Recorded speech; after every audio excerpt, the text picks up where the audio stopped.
오바마 행정부가 이민개혁 행정명령을 위한 실무준비에 착수한 것으로 알려졌습니다. 재선에 도전하는 캐서린 도노반 뉴저지 카운티장이 한인 공무원 채용 확충을 공약으로 지지를 당부했습니다. 뉴저지 한인회 이사회가 갈등 끝에 제27대 회장 선거관리위원장과 위원들을 인준했습니다.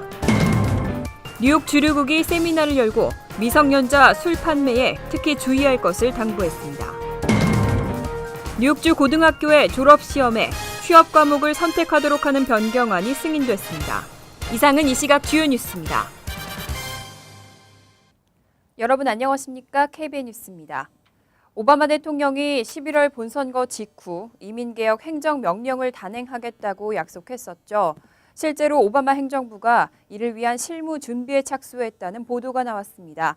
약 500만 명의 불법 이민자가 혜택을 받을 것으로 전망되면서 이민자 사회가 촉각을 곤두세우고 있습니다. 미 온라인 매체들은 20일 연방이민서비스국의 신규 영주권 카드와 워크퍼밋 발조 제안서를 입수했다며 이를 토대로 분석한 결과 오바마 행정부가 실무 준비에 착수한 것으로 보인다고 보도했습니다. 이민서비스국은 지난 6일 관련 업체에 보낸 제안서에서 공급업체들은 앞으로 영주권과 워크퍼밋 신청의 폭증 사태에 대처할 수 있는 능력을 입증해야 하며 첫 해 900만 개까지 이민자 아이들을 공급할 능력을 보여야 한다고 명시했습니다. 이러한 주문 규모는 이민서비스국의 평소 주문 규모를 125% 이상 뛰어넘는 것으로 알려졌습니다.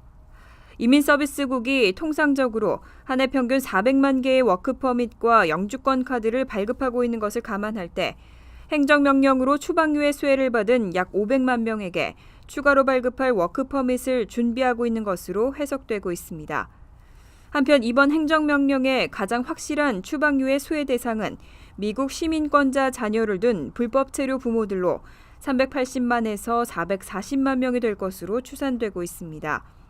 두 번째는 추방유예 청소년을 자녀로 두고 있는 불법 체류 부모들로 적게는 55만 명에서 많게는 110만 명이 될 것으로 예상되고 있습니다. 다음 달 치러지는 본선거에서 재선에 도전하는 캐서린 도노반 현 뉴저지 카운티장이 한인 사회를 찾았습니다. 도노반 카운티장은 대표적 친한파 정치인이죠. 이번에도 한인 공무원 채용 확충을 제1공약으로 한인 사회의 지지를 당부했습니다. 주성훈 기자가 보도합니다. 뉴저지 최대 한인 밀집 지역인 버겐 카운티. 뉴저지 거주 한인 인구의 절반 이상이 거주하는 이곳의 수장, 캐서린 도노반 현 버겐 카운티장 또한 대표적 친한파 정치인으로 꼽힙니다.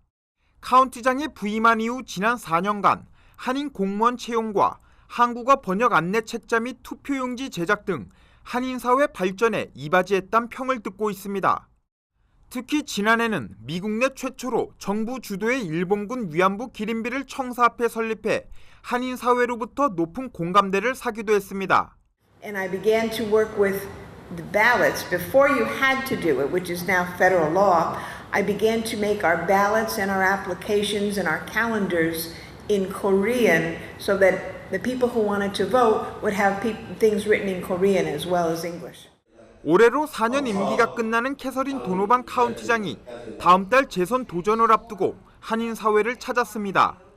재임 기간 동안 20여 명의 한인 공무원을 카운티 내 채용한 도노반 카운티장은 한인 공무원 채용 확충을 재선 제1공약으로 내세웠습니다. Was a very great need because those are people in crises. We also need people in our health department. Beyond that, we need people everywhere. We need social workers who work with our senior communities and our young people. We need teachers in our schools. Any place you find people, that's where we need Korean Americans, everywhere. 그 밖에도 카운티의 예산 절감을 통한 세금 안정화 및 소상인 지원과 주거 환경 개선을 통한 삶의 질 향상 등을 공약으로 내세운 도노반 카운티장은 한인 사회 소중한 한 표를 당부했습니다. 한편 뉴저지 한인 공화당 후원회는 오는 30일 캐서린 도노반 카운티장의 재선을 위한 한인 기금 마련 행사를 리치필드 후원회 사무실에서 개최합니다. KBN 뉴스 주성훈입니다.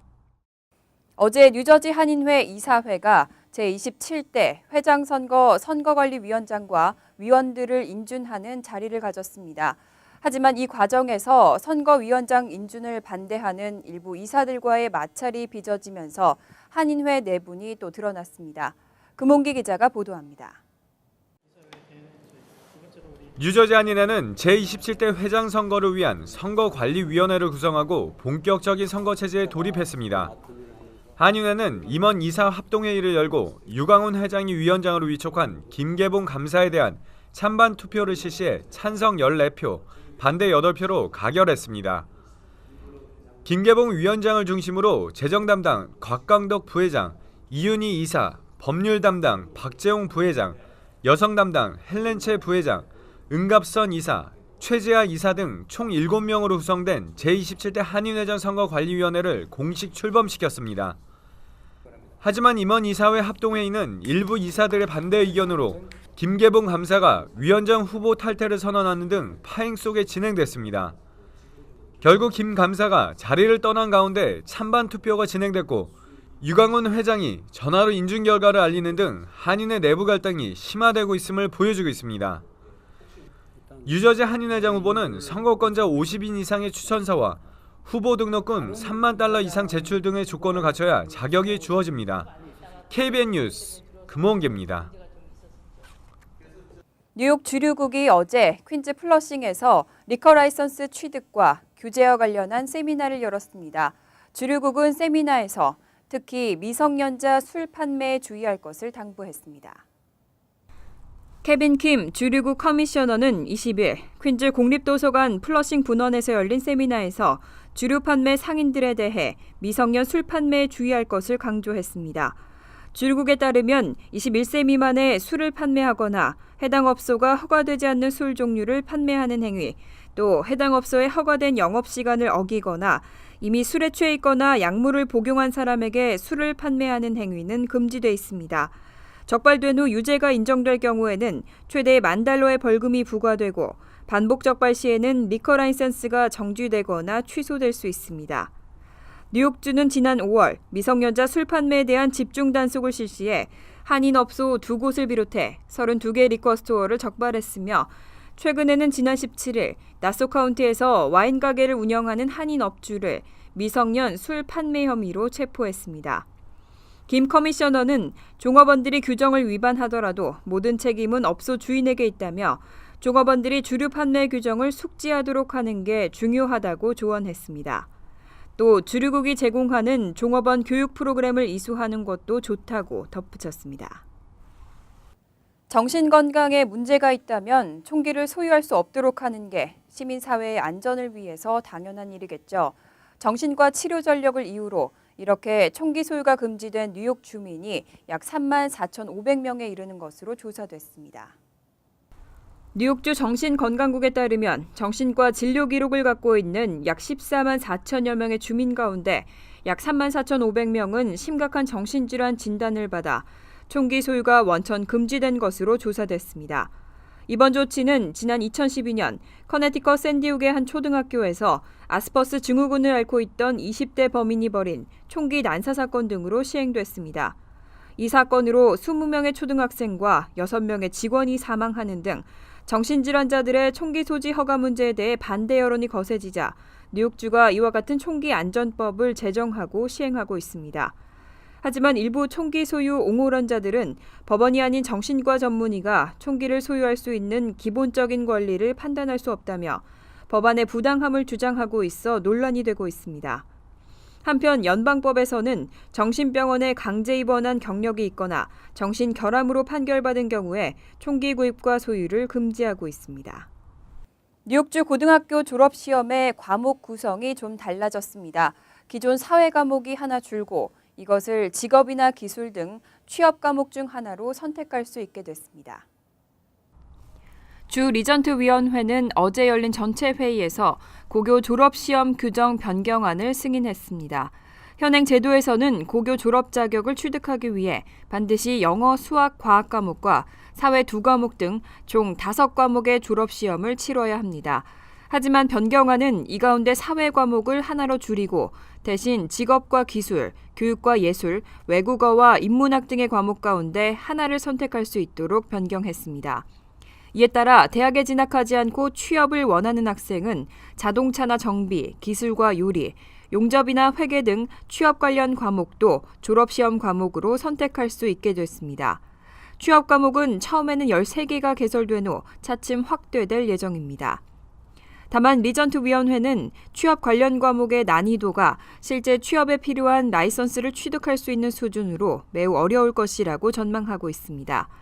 또 새 졸업시험은 내년 졸업생부터 당장 적용될 계획이라며 대신 학생들은 기존의 5과목 시험을 그대로 선택하는 것도 가능하다고 설명했습니다. 길 한가운데 서서 옐로캡을 잡던 풍경도 이제 예전만큼 자주 볼 수 없게 됐습니다. 스마트폰 앱을 이용해 택시를 부르는 우버 같은 프로그램이 인기를 끌면서 옐로캡이 입은 타격이 만만치 않다고 합니다. 차량 공유 어플리케이션인 우버 사용자가 늘면서 옐로캡 택시 운전기사들까지 우버 운전자로 업종 변경을 하는 추세가 가속화되고 있다는 보도가 나왔습니다. 뉴욕포스트는 뉴욕시 택시 5만 대 중 10% 이상이 우버의 영향을 받고 있으며 이러한 현상으로 인해 뉴욕시에서 옐로캡 운행이 대폭 줄었다고 설명했습니다. 또 뉴욕시 옐로캡 운영 라이선스인 메달리언 가격이 택시 한 대당 약 15만 달러가 폭락한 것으로 나타났습니다. 이에 대해 한 대당 100만 달러를 호가하는 메달리온 소유주 중 일부는 택시 리무진위원회 직원이 옐로캡 운전자들의 연락처 등 정보를 우버에 넘겼다고 주장하고 있습니다. 최근 뉴욕포스트는 택시 리무진위원회에서 16만 달러의 연봉을 받던 고위 간부 애쉬니 차브라가 우버 요직으로 옮기면서 택시 리무진위원회와 갈등을 빚은 정황을 보도한 바 있습니다. 하지만 택시 리무진위원회는 상반된 입장을 고수하고 있습니다. 리무진위원회 대변인은 우리 측 관계자가 택시 운전자의 정보를 우버에게 빼돌렸다는 것은 근거 없는 주장이라고 강조하며 실제로 옐로캡 운전자가 얼마나 줄어들었는지도 확인할 수 없다고 설명했습니다. 병원에 다녀오고 나서 다른 병원으로 가볼 걸 하는 후에 가끔 하실 겁니다. 그런데 이제는 병원에 가기 전에 미리 의사의 실력과 환자들의 리뷰를 볼 수 있는 웹사이트가 개설됐습니다. USA 투데이는 19일 의사들을 평가하는 웹사이트 헬스그레이즈.com이 최근 개설됐다고 보도했습니다.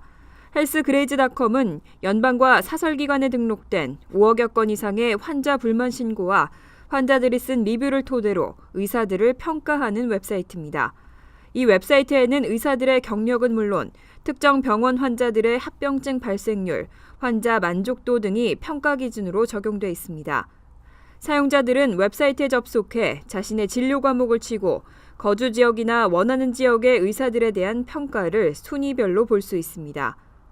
로저 홀스타인 헬스그레이즈.com의 대표는 여동생이 폐고혈압증을 간질로 오진받아 19살의 나이에 숨진 사건 이후로 이러한 웹사이트를 고안했다며 누구든 실력 없는 의사를 피해서 오진과 의료사고를 예방할 권리가 있다고 말했습니다. 한편 바버라 박서 연방 상원 의원이 지난 7월 공개한 의료사고 보고서에 따르면 의료사고 사망자 수는 연간 평균 32만 5천 명에 달하는 것으로 조사됐습니다. 이것은 환자들의 전체 사망 원인 중 심장 질환과 암에 이어 세 번째로 많은 수치로 이로 인한 피해액이 연간 195억 달러에 육박한 것으로 나타났습니다. 이상으로 KBN 뉴스를 마칩니다. KBN과 함께 즐거운 저녁 되시기 바랍니다.